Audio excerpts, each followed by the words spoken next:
Más economía y menos política. En Diario El Universo, Pablo Lucio Paredes, para quien el mayor problema de un país pasa porque en sus instancias de poder las actuaciones políticas superan a las económicas. Un estudio donde mencionan que peruanos y chilenos son los ciudadanos a quienes menos les interesa la política. Y obviamente viene la duda. ¿No será una de las razones del relativo éxito que han tenido esos dos países?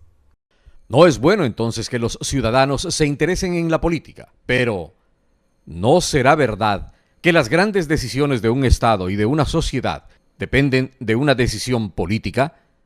La realidad es más flexible y no tan acartonada como lo sostiene Pablo Lucio Paredes. El ministro coordinador de la política económica, Patricio Rivera, lo aclara mejor.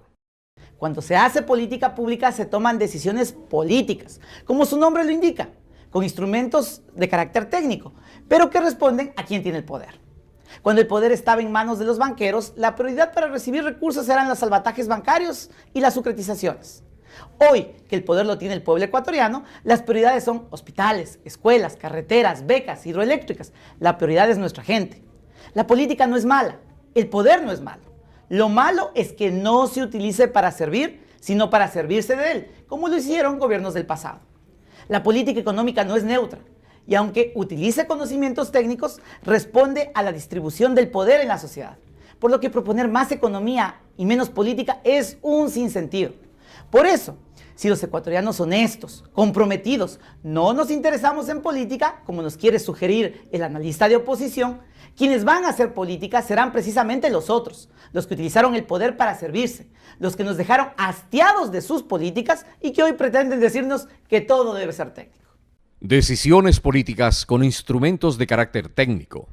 Decisiones políticas tomadas por políticos honestos. El presidente Correa en el seno de la UNESCO en París. Aunque la ciencia y tecnología son necesarias, el problema del desarrollo no es técnico, es básicamente un problema político. ¿Quién manda en una sociedad? ¿Las élites o las grandes mayorías? ¿El capital o los seres humanos? ¿La sociedad o el mercado? Eso es lo que está en la raíz de la crisis europea. Todo está en función del capital. Así no tiene que ser. La solución de la crisis pasa por recuperar el control de los ciudadanos sobre el capital y de la sociedad sobre el mercado. Más política honesta y menos medidas económicas impuestas por los grandes capitales en detrimento de las sociedades y menos tecnócratas neoliberales.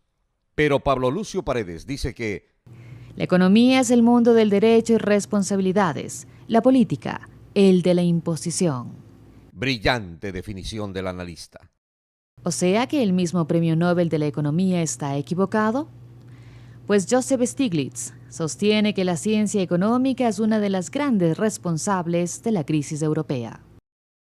En su libro, Caída Libre, el libre mercado y el hundimiento de la economía mundial del año 2011, se puede leer. Debe incluirse a la ciencia económica como una de las principales responsables de la crisis que vivimos. La ciencia económica proporcionó a los grupos de poder argumentos sobre la capacidad y eficiencia de la autorregulación de los mercados.